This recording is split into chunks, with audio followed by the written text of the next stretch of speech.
In this video, I want to help you to better understand how to lose weight fast so you can be more successful in anything you're trying to do to lose weight.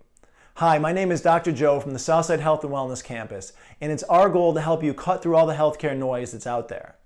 So it's important for people to understand if they're trying to lose weight, and they've been doing this often for so many years of their lives, how it is that you gain weight. And I believe by understanding that, it will achieve your healthcare goals so much faster. So let's understand, first of all, how does one gain weight? So when you eat, you raise insulin levels, more or less based off of what it is that you are eating. Now this is very important to understand. If you're eating simple or complex carbohydrates, you'll have a slightly higher amount of insulin response because there's more carbohydrates turning into glucose in your bloodstream, and your body has to try to get it out of the blood as quickly as possible. Some of it will be used immediately as an energy source for your daily activity needs, okay? And some of it will be used later on. We'll talk about that, how that's done. Proteins and fats will also eventually turn into carbohydrates if needed to produce glucose, but in a much slower way. So simple carbohydrates are easiest, raising blood glucose and insulin levels the most. Complex carbohydrates, less than that. Proteins, less than that. And fats, very minimal to no insulin response immediately.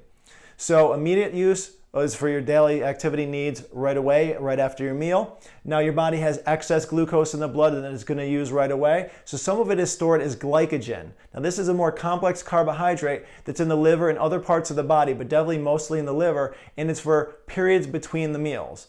And you can have storage of this glycogen for upwards of 24 to 36 hours based off of your activity level. So if you're not very active, you might have upwards of 36 hours of stored glycogen available as a fuel source. So now if you eat a meal that has a lot of carbohydrates, some's immediately used, some is stored as glycogen, but eventually those areas are full. So now your body will store the rest of this as fat in the liver in smaller amounts, or in the body in larger amounts as body fat. Very important to understand, number 3, because when this happens often, you will gain weight. So when people think that when they eat fats, they will get fat, well, that can happen if you're consuming very large amounts of calories based off of the amount of calories that you're burning. You'll definitely have a calorie abundance and start to gain weight as a result. But the overwhelming majority of people that gain weight, and especially body fat, is the result of eating excess amounts of carbohydrates because the immediate needs are met, okay, for energy.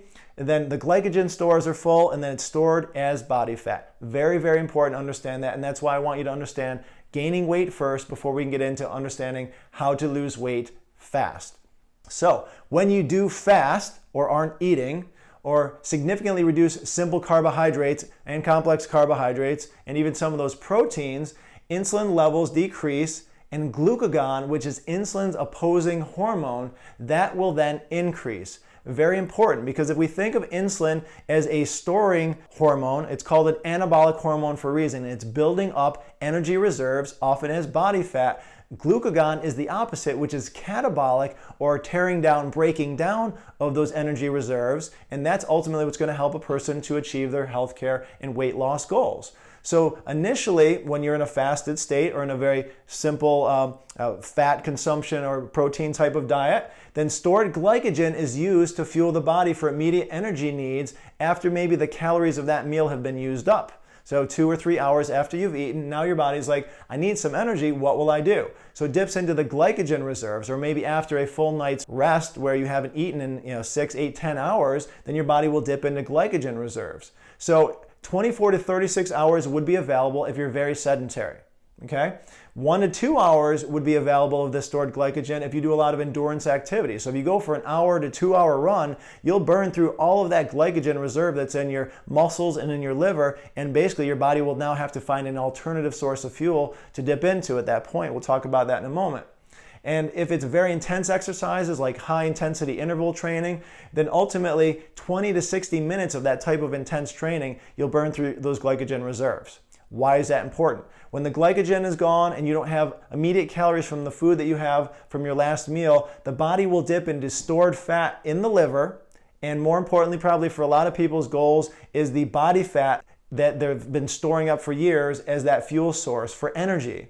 So when this happens a lot, in example number 2, you will have the desired outcome of weight loss. This is super important because if you're not raising insulin levels and storing the calories as body fat, then ultimately you can finally dip into those calories and start to burn up that body fat, which is so much the desire of many people. So in order to do that, you have to keep insulin levels low, let glucagon levels elevate during periods of fasting, which is why intermittent fasting is so successful, especially in line with more of a high fat and a moderate protein diet like a ketogenic diet. And I definitely recommend, if you haven't ever done an intermittent fasting or anything with a keto type of diet, check out the links below in our intermittent fasting series and how to maximize keto success. I definitely think that you'll find a lot of benefit from watching those videos.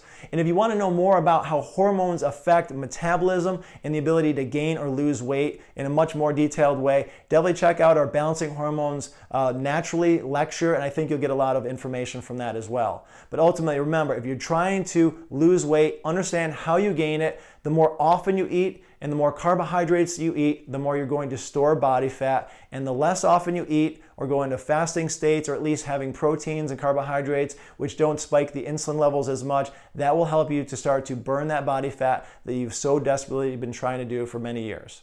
So thank you so much for watching. I hope you liked this video. If you did, please hit that like button below. Definitely share this with anyone that you know is trying to lose weight in some way to better understand how it occurs. And lastly, if you did really like it, please subscribe to our channel and definitely hit that bell notification so that you get updates on our new videos that are being released. So I appreciate it again. Thanks for taking the time to watch this today, and I hope you have a very blessed day.